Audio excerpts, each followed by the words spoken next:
Tondela, o Museu Terras de Besteiros tem uma parte, algumas salas dedicadas a artes e ofícios da região, do concelho. O Ruben Marques, técnico superior do Museu Terras de Besteiros, continua a fazer esta visita guiada à Rádio Observador. E, Ruben, eu começo por lhe perguntar que ofícios são estes que estão aqui em exposição? O discurso expositivo do Museu Terras de Besteiros está mais ou menos dividido em duas partes. Temos a primeira parte, que se centra sobretudo na história e na arqueologia, e depois temos esta segunda parte, no piso superior do edifício, que se foca de facto nas artes e nos ofícios tradicionais. Nós temos, logo a abrir, uma sala dedicada ao trabalho tradicional do linho. Era uma atividade extraordinariamente importante, não apenas aqui em Tondela, mas em toda a região de Viseu.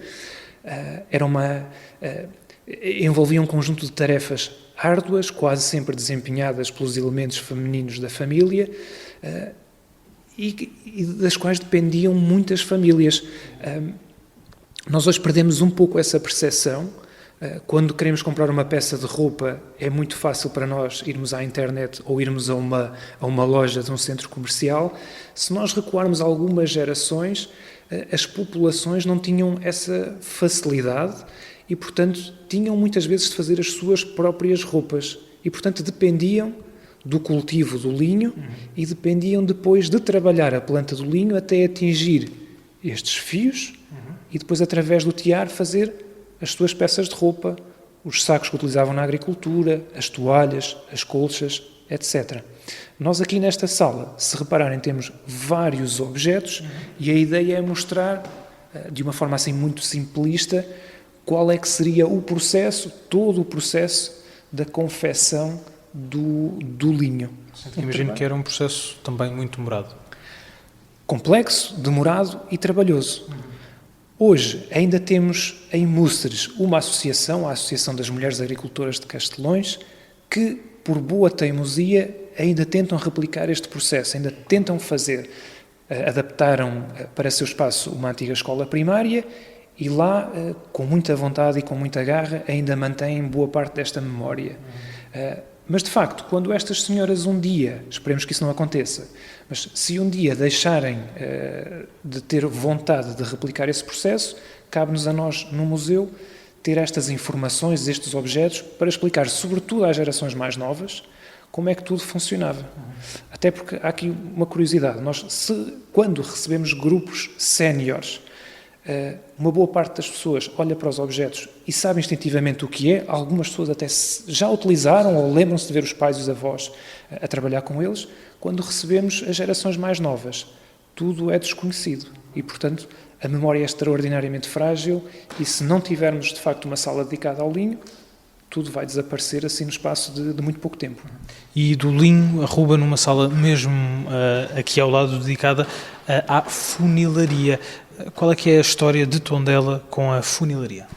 Mais uma vez, não é uma arte específica de Tondela.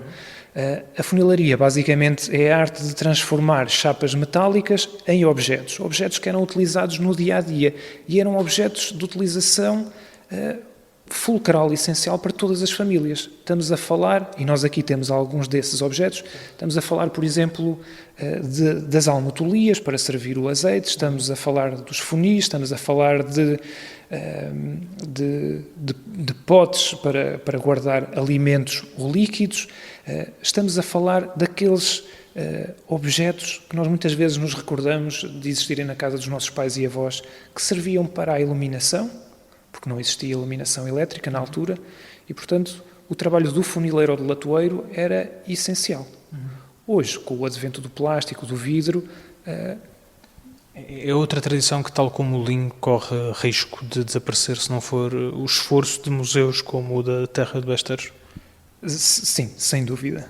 É um ofício que, por exemplo, aqui em Tondela, já com muita dificuldade encontramos alguém que o pratique. E linho, funilaria e também cestaria também, não será exclusiva de Tondela, mas, Ruben, o que pergunto é qual é que era a importância, comparando até com os outros dois setores que acabamos de conversar.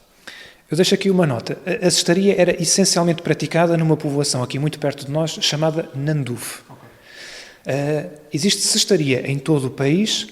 A cestaria de Nanduf tem uma particularidade. Não é feita, ou essencialmente não era feita com o vime, que é aquilo que nós estamos habituados a ver. Os cesteiros de Nanduf utilizavam essencialmente a madeira da mimosa ou a Austrália e, portanto, as peças adquirem um aspecto ligeiramente diferente e são, isto é uma opinião pessoal, são extremamente bonitas. Ainda que, para os cesteiros, isto não fosse uma questão de beleza. Em Nanduf fabricavam-se essencialmente dois tipos, as cestas de mão e as canastras, e isto eram objetos utilitários, serviam para tudo, serviam para levar o pão, ir buscar o peixe, para colocar as sementes. A esse propósito, as cestas de mão até eram fabricadas com tamanhos pré-determinados para fazer a tal medição das sementes. E depois há aqui um pormenor engraçado que tem a ver com o formato das canastras. Nós reparamos que algumas canastras são mais redondas em baixo e a explicação também era muito simples. As mulheres que precisavam de manter a sua atividade laboral depois de terem um bebê, precisavam destas canastras. Porquê? Porque elas serviam para, vamos imaginar, as senhoras iam para o campo e então levavam o seu bebê, levavam a canastra e a canastra servia de berço. Okay. E quando a criança crescesse, se calhar a canastra ia servir de berço das bonecas. E, portanto, eram objetos utilitários e multifunções. Hoje ainda se faz? Estaria dessa forma? Ou à imagem daquilo que conversámos também sobre o linho, é uma arte que é cada vez mais rara? Nós temos registros associados à povoação de Nanduf que nos dão conta de dezenas e dezenas de cesteiros. Essa realidade hoje, infelizmente, desapareceu. Aquilo que nós hoje temos é um senhor, o senhor Fausto Diniz, que ainda conhece a arte e, embora não seja cesteiro a tempo inteiro, ainda sabe fabricar e fabrica sempre que há pedidos. E temos uma outra senhora que, embora já não se dedique tanto a esta questão da cestaria, ela agora prefere fazer flores de madeira, portanto, com a mesma matéria-prima, mas faz uma coisa diferente. Mas também estudou e também é conhecedora desta arte.